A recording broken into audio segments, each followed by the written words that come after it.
Welcome to the weekly from the Blue Room with me, Les, and joined by Dave and Warren. If you're listening to us on a podcast, do give us a like, leave us a review, whatever you do on those things. And if you're watching us on YouTube, do subscribe to us, do leave your comments, and we will get back to you. Lads, for this one, I want to kick off with a little sort of quick look back at the season so far. Would you say we've underperformed? Would you say we're probably where we should be, given the sort of the way the transfer activity in the team has gone in the last few seasons? What are your initial thoughts? Warren, will come to you first on that. I think there is a degree of underperforming there. I think that going back to the summer, we were rightly quite optimistic, bearing in mind the bearing in mind the April we'd had and the wins we'd had in April, and finishing the season relatively comfortable in the end, and going into that last day of the season without the threat of relegation again and not having to survive on the last day. And I think that we all went into the summer realising that there was going to be changes made and there was going to be ins and outs in terms of transfer activity. But I think we were quite rightly had good reason to be optimistic and looking forward to a season again where there would be no sort of upheaval, there'd be no points deduction, and we could go into Goodison's last year being quite not necessarily excited, but looking forward to a solid, efficient season. So I think there is a degree of underperforming there. However, what I would say is that I think it's become painfully obvious certainly in the last game and in recent months, the squad is lacking a lot, and it is not a squad that is capable of achieving mid-table unless it puts together some sort of amazing run between now and the end of the season. So I think there's the expectations were certainly higher, and maybe that's a reason for a lot of the frustration at the minute, along with the way we're playing and the way certain players are performing. But I think I'd expected a little bit better. I really did. I thought that I said at the start of the season on one of the early shows we did, I was expecting a bit of a Goodison bounce this year. I thought we'd do well at home. I thought I thought the players would take that responsibility on board, and the crowd would be up for it. And I think what's happened instead is that it's been the opposite of that, really. We've massively underperformed at home, and it's been very frustrating, very frustrating. I've tried to really think about where this Everton team are at the minute in the last week or so after watching the debacle against Forest, and trying to figure out exactly what this Everton team is and where it should be. And I think we should be aiming to be, if we look at the bottom five at the minute, we should be top of that bottom five with a chance of maybe pushing up a place or two higher. But I think we're probably where we should be. Yeah. I don't think there's a lot of quality in that side, and unless something major happens in January, I don't think we're going to climb higher than 16th, 15th, unfortunately. But I think that's just about where this squad is. And like I said, it's become very, very obvious in the last few games that that's where we are as a football club at the minute, sadly. Yeah, I think that we are at the top of that bottom five. And it is a bottom five now because there's a 3-point gap between us and Palace, and hilariously a 5-point gap between us and Man United. So there is that mini league within the league now, and as you say, I can't see that really changing for much of the season. Dave, like Warren said, I think it was fair enough to go into the season with a little bit of expectation, considering how comfortably in the end we stayed up last season with the points deductions, and you just want to see sort of incremental improvements each season, don't you? Really, that's all you can ask for as a football fan. Really, just do better than last season. So if we levelled off and did the same, it'd have been a relatively comfortable season. The only difference really I can pick out from this time this season and this time last season is we've not gone on that 4-game winning run, which we did last season. That pulled us away, didn't it, from everyone? And we've been drawing a lot more games this season than, we haven't put a winning run together. We put a load of draws together, so an undefeated run, which it knocks a lot of points off you. Do you think there's anything else to it? Or we're just not winning games we should be? On your point, there's interesting what I'm saying there, this take on that, because I think the games we draw, it goes without saying, doesn't it? But the games we draw, I think if you look back on each of them, the 8 games we've drawn in individual matches, you think of Everton being unlucky not to win some of them. You probably throw in Man City there. We probably should have gone and stolen that. or are these results that we've clinged on to?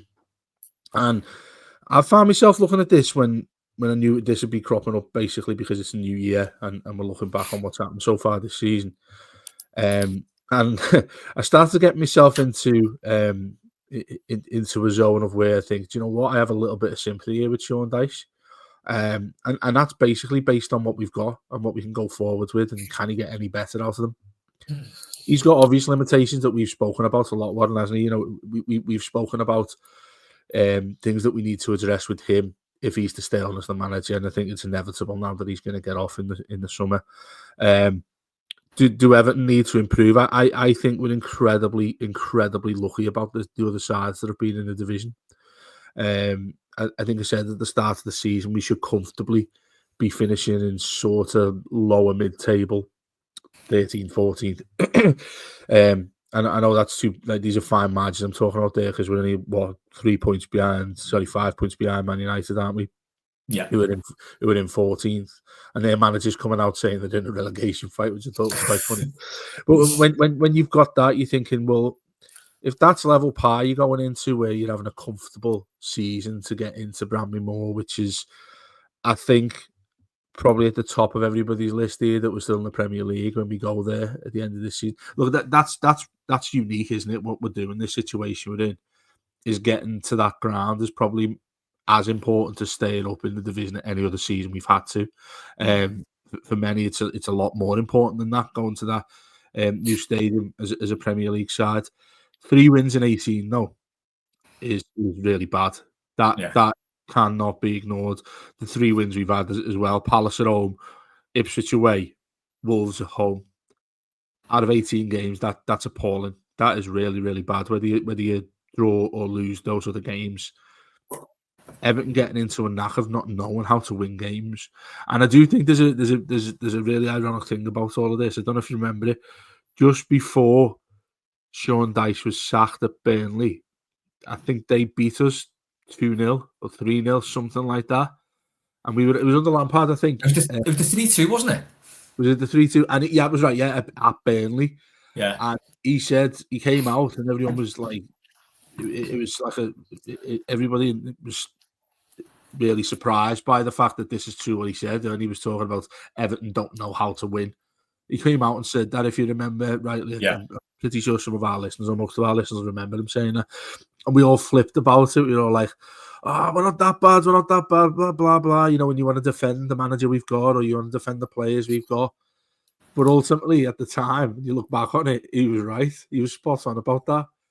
The funny thing is, with that team now, with him as the manager, with exactly that side now, I think with Everton don't know how to win games, and that's where we're at, I think, and that's why we're incredibly fortunate with what else is in here. Look, it's almost become a cliche, hasn't it, that there's 3 worst sides standing in, and it's normally going to be the ones that come up from the Championship. I don't think it's that simple this season. Obviously, the table doesn't lie at the moment. You've got Ipswich, Leicester, Southampton as the 3 below Wolves and ourselves. I think there's something more about this from Ipswich. I think there's something more about this from Leicester. Wolves galvanised, I think, because they've got a new manager. And then I don't think anyone above us, even Palace, I don't think anyone above us is going to get drawn into this. So what you initially, there's a long way around of saying this, but the 5 you're talking about there, they're the 5 that are glued into. You need to be in the 2 of the 5 to stay in the league. But I don't think it's as simple as what we saw last season. And yes, we had to go on that 4-game winning run. Everton will need to do that again, and I don't have that confidence like I did last season. So things, to me, a little bit more grim this season than they were last season. Yeah, it feels like, to me, we're incapable of going on a run like that because I don't know if this is a management thing from him and his coaching staff, but they've lost the ability to get the best out of these players going forward. So if you look at that derby last season, that was a pretty much perfect derby display for any Everton team. To be honest, that was an ideal way to play them in a derby when you're an Everton team who's not in the same stratosphere player wise. They don't seem to be able to do that anymore this season, even though I'd say potentially better in attack because we've got Dyche, who's he adds something to what we had last season. Flip side of that is Jack Harrison looks devoid of confidence or knowing exactly what to do with the ball.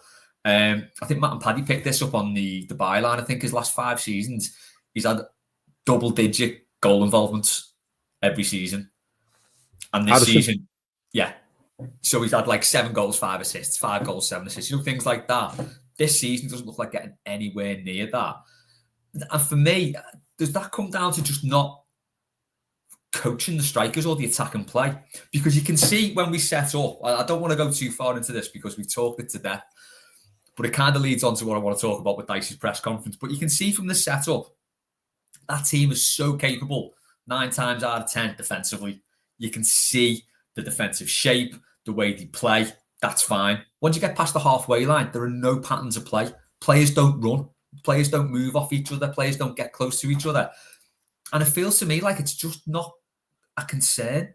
And basically, if you're not scoring goals, you're not winning games, and you're relying, as we said in previous shows, you're relying on getting draws each game, that puts massive pressure on the defence because they know if they concede, we're not going to score.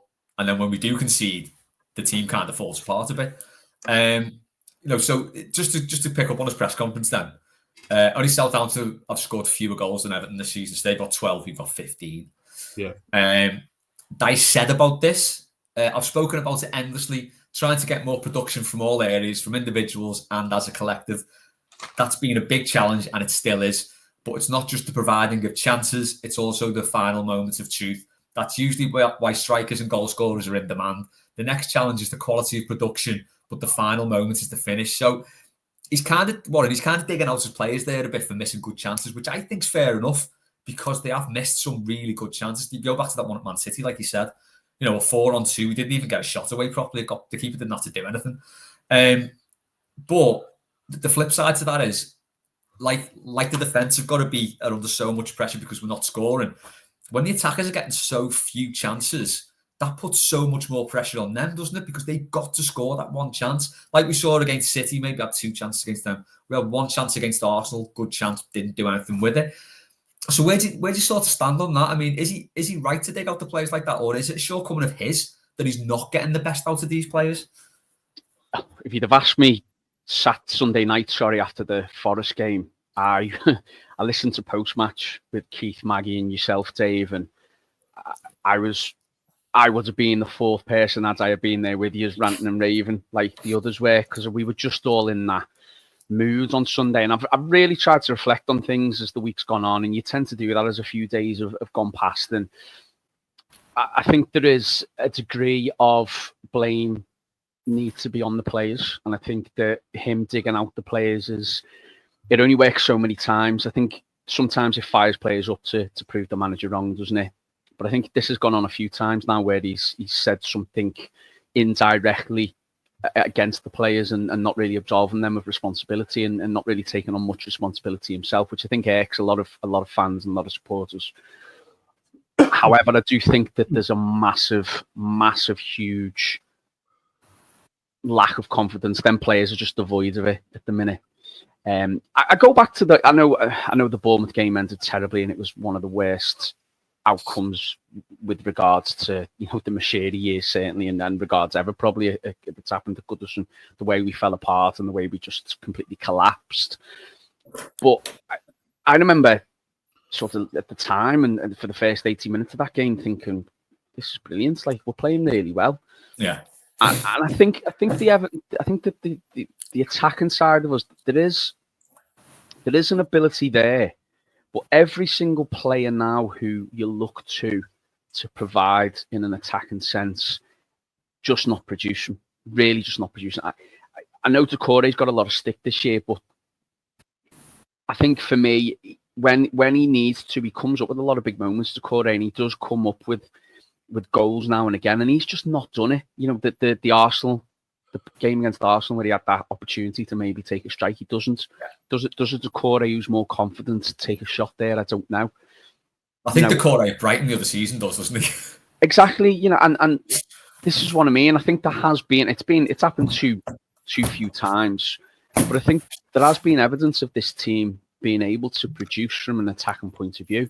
Njai for me is I feel sorry for him in the sense that he has got quality there, and he is someone who can offer us something, but he's desperate for someone else to step up with him and help him out. He really is. I get the feeling with him that he gets the ball and he's a bit like, there's only so much I can do. Who's going to take the loads, off me? Harrison's just on that. Sorry, just on that. It does feel like I remember Southall talking about Peter Beardsley.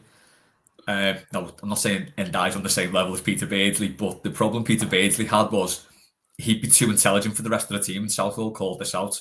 Said often he'd play the right ball, but the players weren't on the same wavelength. Kind of get the feeling that's a bit like with Ndiaye. Like you say, he feels like he's got to do more than he should because the players aren't making the intelligent runs that he can probably see. And the one time he did get a bit of support, I don't know if you remember in the Chelsea game where he took out 3 Chelsea players with one pass to Decore. Decore drove forward with it. Then in that situation, I think we were 3-on-2 or 2-on. Either way, it was a good opportunity. Yeah. And I was just going to go back onto Harrison there. Harrison's had a shocker for the season. I mean, he really has. I don't think he was as bad as people made out last season. I think I'm not saying he's effective, but like the lad says on the byline, Matt and Paddy, he has contributed in the past to goal scoring or goal opportunities for us. So that's gone. And Decore, like I mentioned, his productivity is gone. We haven't quite solved the right-hand side yet. So anything that side's completely gone. And I know there's a question later coming up about Nathan Patterson, and I've always been a fan of Nathan Patterson. I know you two know that, but I think one of the things that was really emphasised to me when he came on at the weekend was it's not a case of fullbacks have been told not to overlap or not to get forward. I think there's just a complete lack of confidence or lack of bravery, really, or courage for either of the fullbacks lately to get forward. Again, Michalenko seems to be absolutely shot of confidence, especially going forward. And I don't think it's fair on a 38, 39-year-old Ashley Young to be expected to bomb on, for 90 minutes of time, and also playing the amount of games he's played consecutively in a row. I mean, I think his suspension against City on Boxing Day was the first break he's had this season. So we haven't had the players in them positions. And when Patterson come on, it really emphasised to me that, well, hang on, it's not a case of these players aren't being told to get forward. It's just that maybe we haven't had that ability to do that. So I think all these factors have combined to us looking like we're not in the position to score goals. And I'm going to lead back to the manager now because this is sounding a little bit like I'm defending him, but look, I've gone on record as saying that I don't want him here next year. I think we need to turn a new page, and I think the level of football we're seeing at the minute, I can't keep watching it. I think I'm not opposed to us defending for 90 minutes and not conceding like we've done in the last few games, but when we play against Forest, Brentford, teams like that, and we can't break them down, that shows to me a real lack of coaching. And I know people have commented on this and on our previous shows, but I don't see any evidence of where Dyche can come out all he wants and says about we're trying to do this, we're trying to find key, we're trying to work it better in key moments. I don't see us getting the ball in the final third and a little 1-2 or a midfielders driving forward to run like Kale used to do, for instance. We haven't, Decore used to do that. We haven't got anyone like that anymore who does that, and whether or not it's a confidence thing or not, but I just don't see the manager looking to, bar making a substitution where he keeps 2 strikers on now and again. I don't see anything, any evidence of anything where it looks like the previous 5, 6 days of Finch Farm have been used to, right, this is how we're going to score. So it really is a combination and a mix of everything, and they've got to figure it out. They have to, because I think, for all we're saying about there's 3 worst teams at the moment, Ipswich got a great win the other night against Chelsea, and you can see that these clubs, are maybe Southampton apart, have got it in them to get a win here and there. The longer it goes on without us getting a win, that's where the worry will come in. However, what I will say to finish on this point I'm making is they have proven last season, and Dyche has proven last season, that they can produce a run of form out of nowhere. They can produce goals out of nowhere, and they can produce level of performances out of nowhere. he has to do, for me, Dyche, a lot more to figure it out. At the moment, I don't think he's doing enough. And maybe there was something there at the start of the season in them games, like I said, where we were seemingly attacking and getting goals and scoring, but then we were conceding at the other end. He's corrected at the other end now, and it's like he's almost forgot how to do it going forward. So there needs to be a hybrid of the both. You know, we need one, of course, we want to be solid defensively. But I thought Roger made a really good point on Blue Monday with yourself, Dave, when he said, why not take the opportunity and go for the chance and maybe nick a 2-2 draw against Forest in an exciting draw. But again, we just look so far from that at the minute, and that's got to change, and it's got to change rapidly. Yeah, I think for me, sticking two strikers up front, it is a very one-dimensional thing to do, isn't it? We'll come on to Carl's question on this in a minute, actually. Just before we do, though, Dave, it'll kind of lead us into it nicely. I just want to pick up on the fullback thing that Warren said. I think you spot on there about the fact that Ashley Young won't overlap because he won't have the legs to get back. But I think, and Seamus Coleman comes in for one game, he's out for 4. So he knows pretty much he can come into a game, give it his all, and then he probably won't play for the next 3 or 4. But I think it was noticeable in Patterson's short appearance against Forest and in Coleman's appearance against Man City how much of a difference just the overlapping fullback makes on the wing to your attacking options. Like you say, we don't get that at left back because Mikalenko's just got no confidence to do it. I think against Forest he did put a couple of crosses in, but they were probably worse than Seamus Coleman's crosses. They were awful. So do you think that's a bit too basic, Dave, to just sort of say if the fullbacks overlap, we'd be a lot better off? Or do you think it's like it should be something that we're doing? We just need to find a way to do it. Yeah, I think it's really interesting there what Warren was saying then about what you referred to and what he said about outing players and sort of, saying, well, it's not my fault. It's I can't get that classic, I can't get on the pitch. I'm not the one on the pitch. I can just pick the team kind of thing. And age-old debate amongst fans, isn't it? If you have criticism of a manager, you think, oh, no, it's the players. He can't do anything about it when he's picked the side. He actually can with us. That's the main thing that I have an issue with him. When he's publicly outing footballers, there's automatically an agenda from doing that as a manager. It's a very defensive one, and it's one that leads you towards thinking this fella hasn't got a professional relationship with the people he works with. And I think you see a lot of signs of that. I think if you were to ask those players behind closed doors, I think many of them would say, I don't want to play the way in which Sean Dyche has got us playing. Because I think the shackles are on for many of them. I think you guys have hinted at that, where, going to the full-back point you're referring to there. I mean, you've got a lad there, and funnily enough, I've just been telling you, I've been watching the Old Firm derby there. Rangers have just gone 3-0 They absolutely adore that lad and want him back. And he's massively approved by the international side as well. I know Scotland people will have I'll have a laugh about that, maybe given what Scotland are like as a side and the Old Firm and stuff. But nonetheless, when you're putting in a 39-year-old fullback in, and the issues with Mikel, and look, let's face it, you've got a manager here that doesn't look particularly bothered on which footed fullback is in which area. We've seen Ashley Young play left back. Haven't seen Mikalenko, thankfully, at right back. But when you've got somebody there, he can't oust players when he's not trying something different. That does not wash. It doesn't wash anyway in general. But you can't say, well, we're not scoring opportunities. We're missing easy chances. We would be winning games if this happened, and these sliding door moments that we end up getting, then we'd end up winning these games. You can't do that when it's insistent on one chance per game. You've got one opportunity to win the game. That is on him. It's on him because we're all at the end of it screaming about Jack Harrison, rightly so. If you're the Etihad, if you were at the Emirates with the Corey, if you were there against Chelsea, 3 gilt-edged chances, Everton could have gone and won each of those games. But we're talking about those chances in depth. That's on the players that missed it. Of course it is.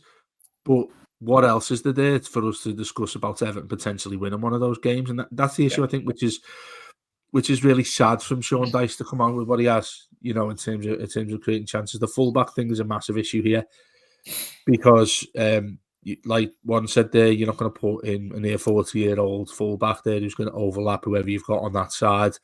That being Jack Harrison most of the time. Lindstrom, don't want to be harsh on the lad, but it looks like he'd fly away. And someone said he'd be like putting on when someone's at the back of the crisps and it'd get blown away. That's how small he looks, that lad. Remains to be seen. I mean, Dale Afeyu was a similar size to him, wasn't he? Yeah. But from what we've seen, it doesn't look like he's the type. The one thing I'll say for Jack Harrison is he tracks back. He's what you want when the opposition's coming in the other direction. I think he's okay at that. I don't mind that. The other way is where there's a massive difficulty for us, which is why Dyche emphasised so much in that Forest game. The Lions upon him already. That lad, he's come in for 18 games. And each one of the reliance that we're putting on him to win a match, to score a goal, is just on that lad there. Inevitably, what's behind him in Mikalenko is not going to assist him whatsoever. He's not going to overlap, but when he does overlap, you wince at what you're watching, because if they turn it round and go the other way, you're not trusting Mikalenko to get back, which invariably seems to be the issue of him getting forward now the way he's been anyway in terms of a lack of form. So this is absolutely on Sean Dyche, because if he's not drilling this into that 11 at start, that you've got to have fullbacks here and there's some sort of plan about getting balls in, crossing it. You've got two big strikers. Well, you've got three big strikers there, haven't you? Should be Everton's go-to plan. And I know, I think it's quite funny actually, because it's the thing that Sean Dyche is known for. Set pieces is the thing that Everton profited from in those 4 games with set pieces. Yet getting crosses in the box seems to be the real difficult thing for us, whether the player's not good enough to get the cross in or the fullback that's meant to go around him doesn't have the chance to put the ball in. If so, they're not good enough. That brings you to Patterson, what you said there. When he's come on, he's a bit of a live wire. He's looking, I think, as well. You've got the prime example of a player who's looking to prove themselves. You've got a manager who refuses to let him do so. And that to me is... the manager is a fault there, massively a fault. I mean, I think that's shameful, not giving him giving him a go.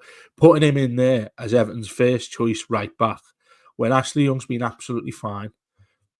They need to be flipped around in that Ashley Young comes in if he's injured. Ashley Young comes in if he's knackered. Yeah. Ashley Young comes in if he's injured.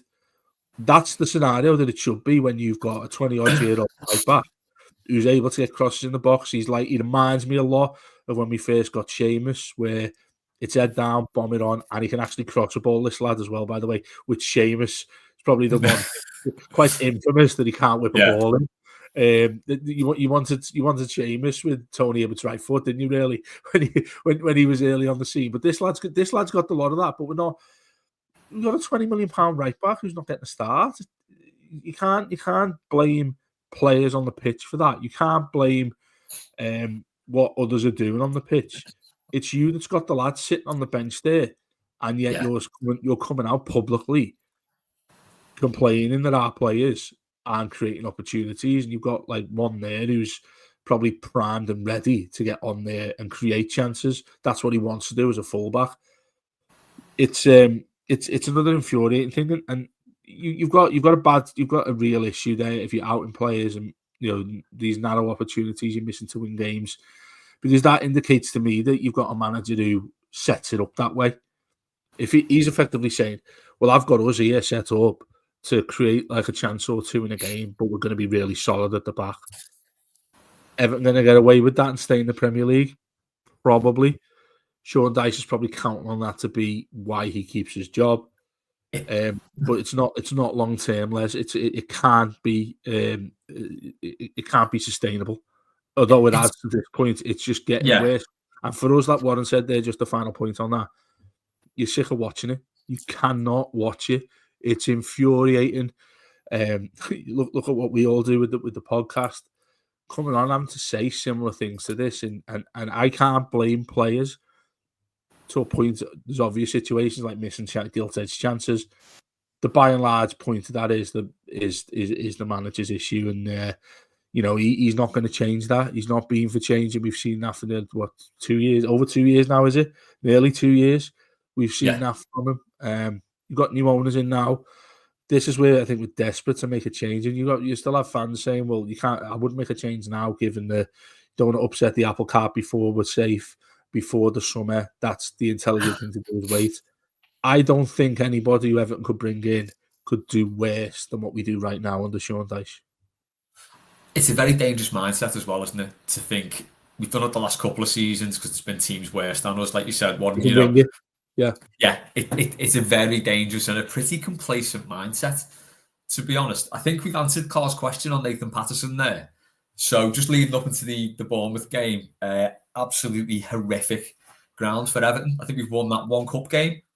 The whole time they've sort of been back in the top flight.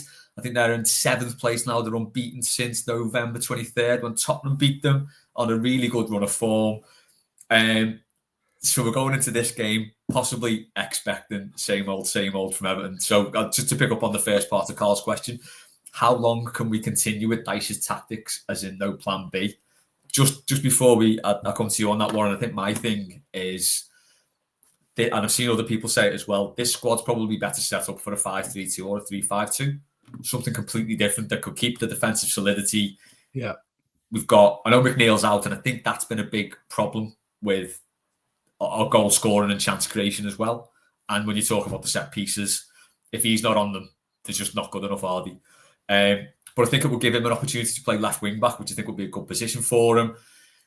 I think trying something different that's where we need to go at the minute. And like you said, Dave, he's not really a manager who's going to change necessarily, but I do think we need to do something different. Warren, do you think we can afford to continue with those tactics? It can't carry on in the same vein that it has done, because it's just unbearable to watch. And it would be nice to just see something. My fear is with him now, we're talking about Patterson there, and we're talking about, I sort of said I'd give Brozier a run in the team, or Broya a run in the team now. But I can see we've got about 5 strikers when anyone talks about I know. But I can, to highlight about him and his lack of one, or his ability of not being able to change things, I think I'll go right back to Calvert-Lewin again on Saturday instead of giving Brozier a run in the team. And this is what he does, or seems to do, because we've seen it in the past. He'll give someone an opportunity, and then it doesn't work out that first game or that first half of the game, and they're hooked off, or they're not going to play again for another 5 games, and he reverts back to type. And I get if you're a manager and you've got your principles, and they say, don't they, in a lot of things, what managers go by, even the successful ones, is stick to your principles, because if you believe they'll be successful, you need to stick with them. So he will do what he will think will work, and it's led him to what happened last season, for instance. But for me now, it has got to the point where it's just, I caught a little bit of the Ipswich-Chelsea highlights, and I just thought, even Ipswich, as poor as they are, or not necessarily up to the level of Premier League football, even they take the game to teams and look, like they can pass a ball, put 5-6 passes together, which is something we just haven't looked like we've been able to do. I'd love to see something like that, and if it didn't work out, fine, the 5-3-2, but if it didn't work out, he'd revert back to type. He wouldn't work on it for another 3 or 4 games and see if something happened around that. And just quickly going back to Patterson before we move on. I watched a lot of Scottish football anyway, and I thought he didn't get in a lot at Rangers, but I thought when he did play for Rangers, he looked like a really effective fullback, and he looked like the type of signing for me that I was excited by, because I thought this is what Everton should be doing, going out looking for young, hungry international footballers. Yeah. And people can say what they like about Scotland not being a great international team. Well, okay, I take the point that they're not, up there in the higher tiers of international football, but they've qualified for a couple of tournaments now, and they've been effective, and they've won some big games. They've beaten the likes of Spain and Denmark in recent years, who themselves have made latter stages of international tournaments. So the point I'm making is, I looked at him and I thought, this is the type of signing Everton should be making. And he's had injury concerns. He's had the odd game where he's been poor as well, but he just hasn't been given a chance, to what Dave was saying earlier. And I think with this manager, he will not give him that 5 games, 6 games to see if it works out. He will go back to his tried and tested. So I'm not expecting anything different from the game on Saturday other than what we've been used to in the past down at the Vitality. I think Bournemouth are showing everybody what a club should be run like, and how they should be, how, the type of recruitment they should be making. And listen, I'll say that now, Bournemouth might get relegated next season or the season after, and people go, do you remember when Bournemouth, everyone was touting them as being a good club and they've gone down? Well, yeah, because at the end of the day, the Bournemouth, they only get 12,000 people in a home game.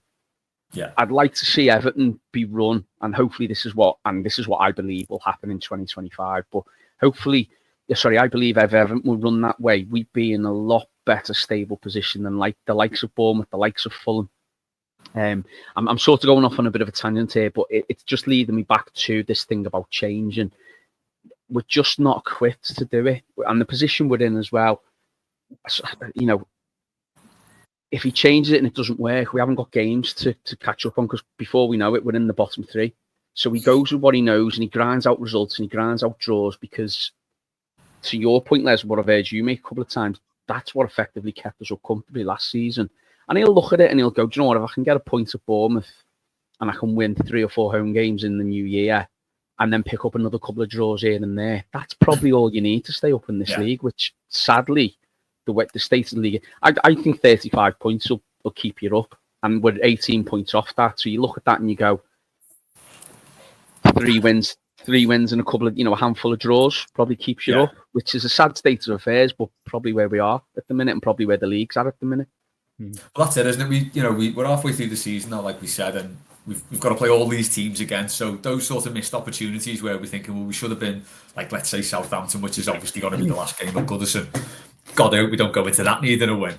But it's like, we only need a few wins out of the next 19 games. It's going to be, isn't it? Or 20 games, whatever. Yeah, we've got 20 games out because we're on 18 games. So next 20 games, we need 3 or 4 wins.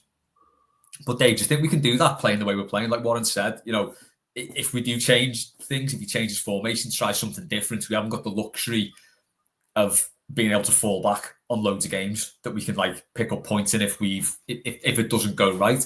But by the same token, can we keep doing what we're doing? Because that isn't working. It's fine drawing games, but you do need to punctuate that with a few wins. And I just can't see where this team gets a win from.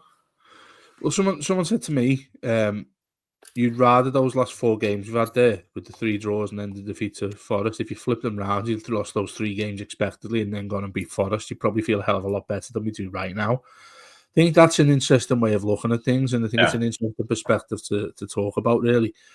But the games we've got coming up here, Everton will be in a worse position than they are now. I'm pretty. I put a lot of money on that, because I don't think we'll get anything at Bournemouth. Bournemouth are a well-drilled side. They've got a really good, promising manager as well there, among several sides in the division as well, which is also worrying because they're the ones kicking on. Look at what's going on with Wolves. But then we've got Villa, and then we've got Spurs. Everton could feasibly be in the bottom 3 when you've played those matches. Goodison being an issue on its own. I've gone off on a bit of a tangent with that in recent shows about Goodison being a real issue for me. And with him, he won't change things. And this is where, if he was to finish the season, if I was to say to you lads right now, you've just said this, say if you win 4, draw 5, what's that? 17 points. You don't get 17 points there, you've probably stayed up. What are we on now? How many points are we on now? 16, is it? 16, 17. 17, yeah. 34, round about that keeps you up. Sean Dyche would jump at you. He'd bite your hand off if you offered him that right now. I think I would. I think any side in the bottom 3 would do that right now. And where you're talking about those things as being something that's acceptable. And anybody who's listening to this that don't regularly listen to us, or fans of other clubs who listen to us quite a lot, because some of the messages I get are saying, well, what more can you ask for than Everton staying up?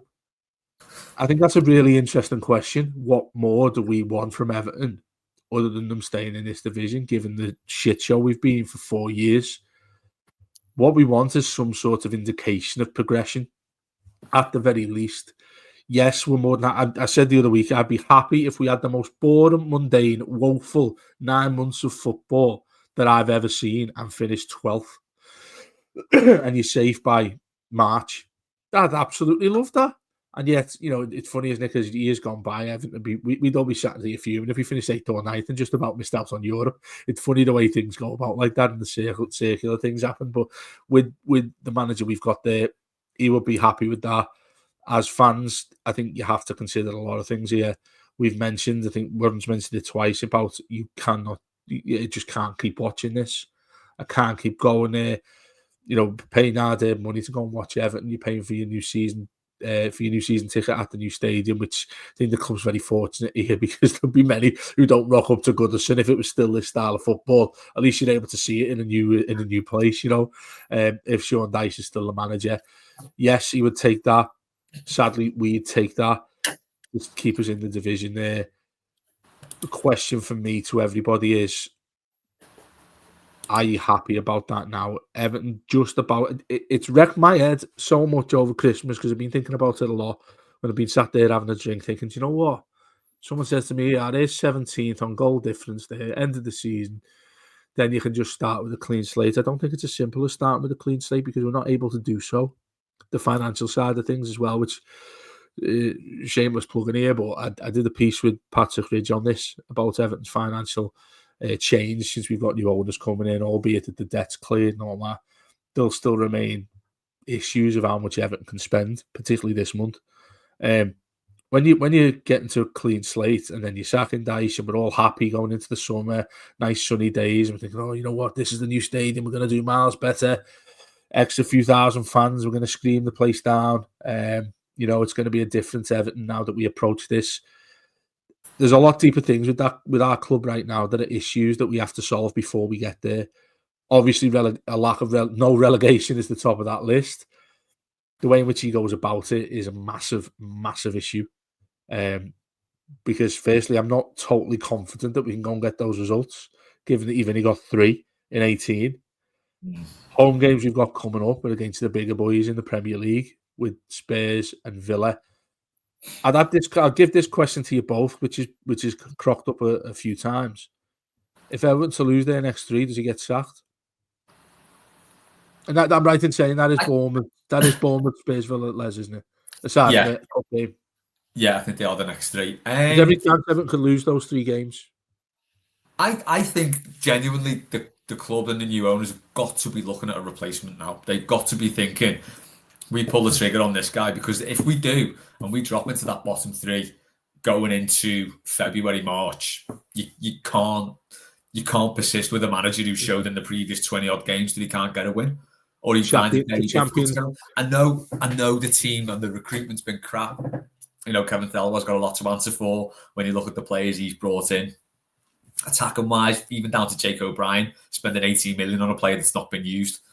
I don't know who's to blame for that, whether it's Thelwell or Dyche or both of them, but I think there are a lot of problems there, and you can't just say, well, he did it the season before last, he did it last season. If we lose those 3 games, and we probably do drop into the relegation zone, then you look at what happened with Marco Silva. Everyone says, oh, maybe he was a bit unlucky. He was unlucky as an Everton manager, but when he was sacked, I think he'd lost it. I don't think he was capable of turning that team around. Subsequently, the way it's worked out for him, it makes us look a bit soft because he's gone away and he's done well. But he went back to the Championship with Fulham, got them promoted, had a lot more breathing space than he'd ever get at Everton. Because regardless of what people say, we're a bigger club than Fulham, and we've probably got bigger expectations, rightly or wrongly. But I just think there is a time when it becomes a manager just needs to go and something needs to change, and I think that will be it. I don't think we'll lose those 3 games, to be honest, and I don't think it'll come to that.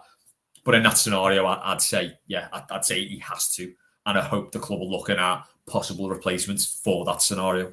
What do you think?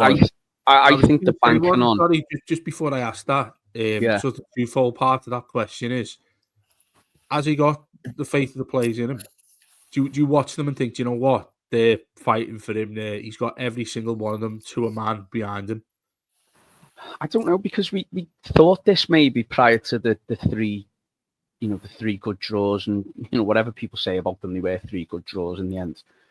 But we talked about the possibility of, is he losing players, or are they still playing for him? And I think in them 3 games they showed they have got the ability to roll the sleeves up and put in a performance, not just for him but for the club, as a whole. So I don't know is the answer to that question, Dave. I don't know if we seem to get very little out of him in press conferences, or very little comments about him and the players personally and what their relationship's like. Like, you often hear managers say, don't you, about how this is the best group I've ever worked with, or this is a great team, we've got a great team spirit, and I trust these. He doesn't come out with them comments, so there's nothing for me. I can't really give you an answer that I'm basing anything on other than what I see on the pitch.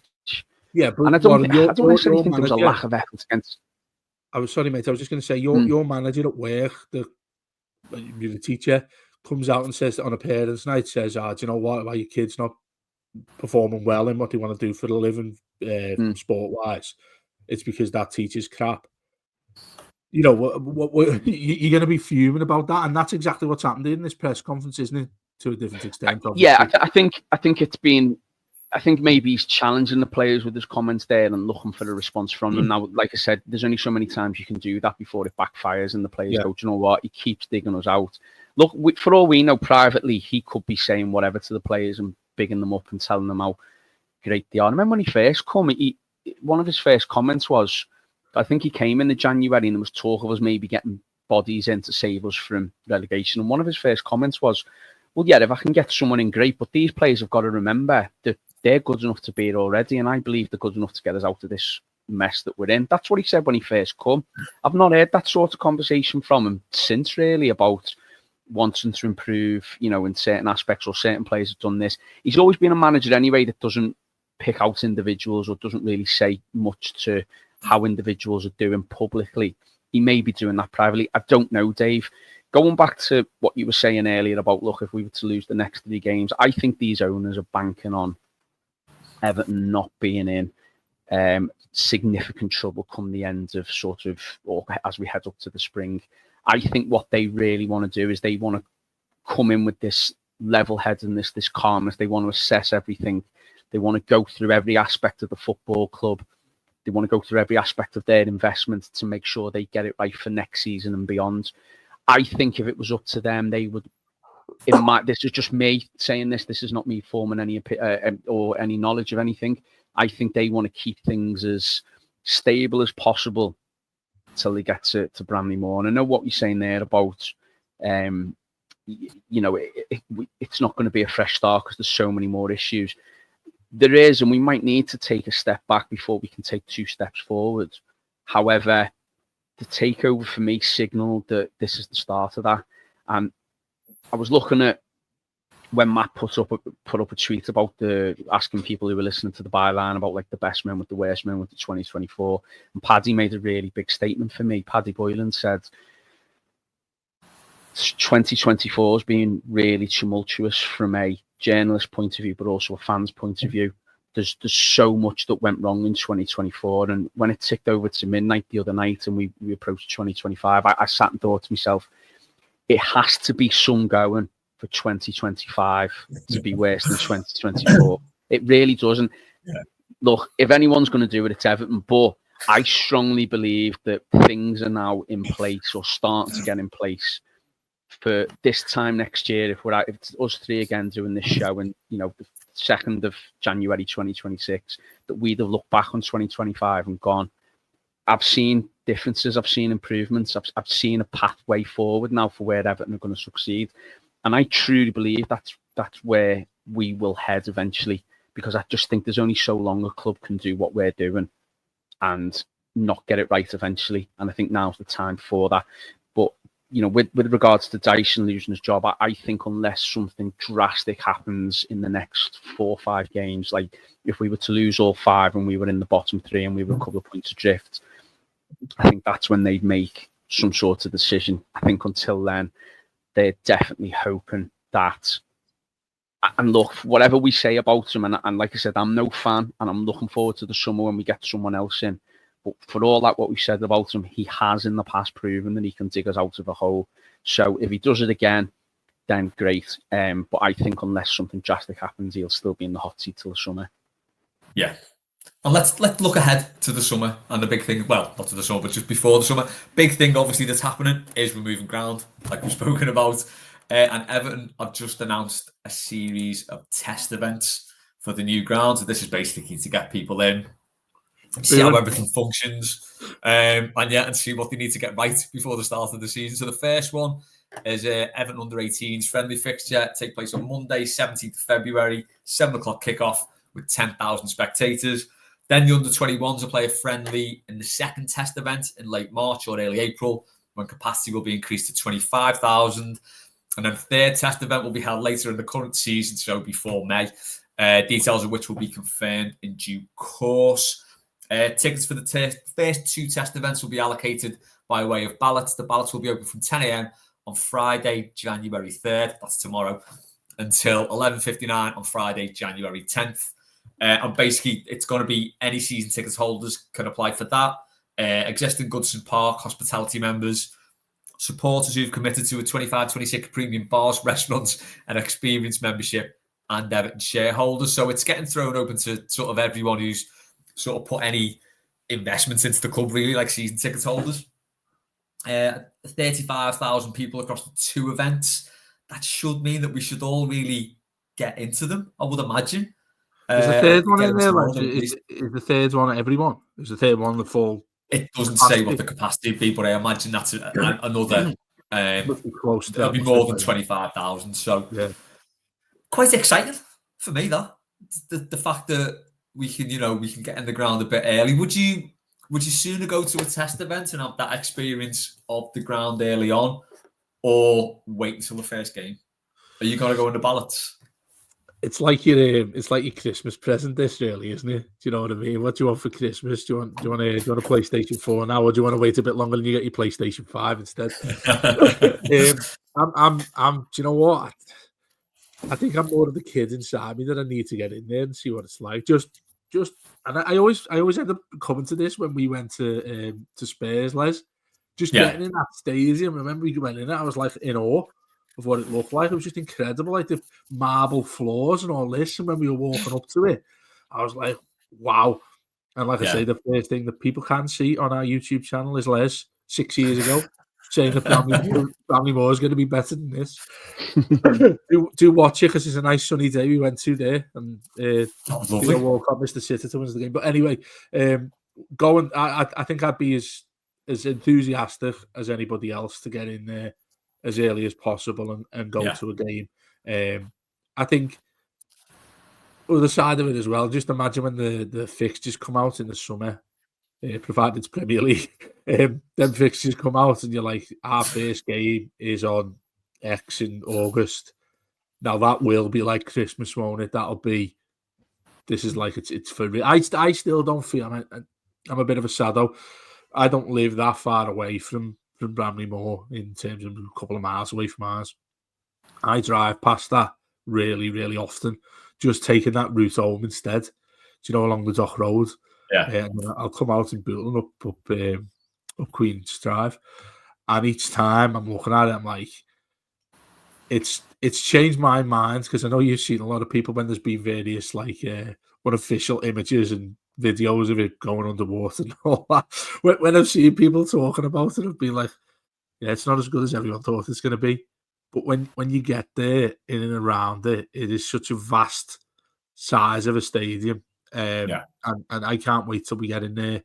And yeah, I've got to go as soon as possible. I've got to go as soon as possible. So if anybody of the staff at the club are listening right now, you know, I'm willing to pay an extra few quid here if it's doable. I mean, what does that mean if you just get in for free with your season ticket? I presume it does. I think it's going to be a free event, isn't it? Yeah, because it's under 18s and under 21s game, so I think it'll just be free. Yeah. Surely everyone out of our Blue Room team, surely someone's going to be able to get in there, aren't they? Well, Dave, I'm hearing right that you're saying if someone from the club is listening and they're able to give you the ticket, you're happy, even though it's a free event, to put something maybe towards Everton in the community or something like that. Is that what you're saying? Is that what you're suggesting? I'm more than happy for you to put words in my mouth right there, mate. As long as I get a day or a night in there, I don't mind in particular. But you see, I'm the opposite to you. I'm ready to wait for the first official league game there, or well, I'm delighted about that because you'll be one that's not in the ballot. Yeah, I won't be doing it. But they do have to do these things, and they do have to. I know Tottenham did a series of them before they moved to their new ground, so I know these things have to be done from a health and safety point of view. Looking at the pictures of it, the recent ones, they've done a little bit more from just outside by where the turnstiles are and the different walkways and stuff, and it looks absolutely stunning. Yeah. I think what I'd like to see, that third game, I know Tottenham did a thing where they invited a lot of the old legends to play in like a Legends game or something like a charity game. It'd be great if they did something like that, or some sort of enjoyable celebration game or whatever it might be. But whatever they end up doing, I'm sure that a lot of fans will be lapping it up. And like Dave said, even though I'm not that way inclined, I think a lot of fans will be desperate to get in there and see what it looks like, and see what home's going to look like for the next 100, 200 years, whatever it might be. I wonder if we get to sit in the seats. Will you get to sit in the seats if they're open? Say like whichever side opens, I presume it'd be the south stand that'd be the one that's open, the big one. Yeah, I presume if you're getting your season ticket there, you could probably go to the spot you've got. Or wouldn't that be too complicated? Wouldn't it? They'll just. I think they'll give out all details, won't they? I don't think they've given anything as concrete as that out yet. Les, have they? You might be able to sneak up and get a look. I don't think there'll be any sort of official going to see what seat you're going to get. But yeah, as you say, I think we will have picked by then, won't we? So, well, that's another question I want to put. That's a really good shout. I'm going to be annoying Les for the rest of my life because he's allowing me to sit by him and his family. Could be chaos. Could be Blue Room chaos. I am defecting. I am planning on defecting to the South Stand as well. I'm following him. I've said to him, I don't mind where he goes. I'll go where he goes. And we were speaking about this one, weren't we? Because going back to what we were talking about, the people you want to sit in and around, the people that you've made friends from at Goodison in years gone by. Yeah, and it's becoming very real, isn't it? Now we're sitting, entering the last sort of final months of Goodison. I saw at the Forest game, I saw the thing on the big screen, and it just said 13 games left at Goodison, and my heart sank a little bit. So it's becoming very, very real now, and I think that'll certainly intensify in the next month or two when people start picking seats and finding out who they're sitting next to, because that's all about to come up, isn't it? So will there be a lot of chat around that? I'm sure there will, heading into the spring. Yeah, I think football aside, it is a very exciting time to be a Toffee. I think this now, it's because I think we've looked at it going up over the years, and it's been a bit like can't get excited about that. But now I think seeing it, like you said, I'm really excited just for the walk up to the ground, because the way they've done the paving and everything just looks stunning. There's no detail been spared. It's all been designed to the finest detail by the look of it. The bit that I think Matt Flush pointed this out. This is where I first saw it. The bit with the old dock wall, it's only an incidental design feature, but the tiles one side are like blue, like a rippled water effect. The tiles the other side are just like the normal floor tiles, but you can see where the original dock wall was just in front of the stadium. It's just little things like that that make details. It's gonna be unreal, and it is. It's nice to finish on something today that, after all the gloom we've gone through basically for the last hour, it is something to look forward to.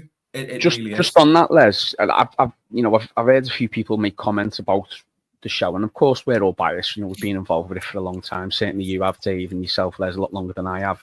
But I know we've been accused in the past of focusing on the negatives and not necessarily focusing on the positives. And I think that there has been a lot to talk about in terms of negativity with Everton, certainly on the playing side. But I genuinely do feel there's a lot ahead of us that's going to be very positive. I think if you can't believe that or can't get behind that idea now, there's no point in continuing.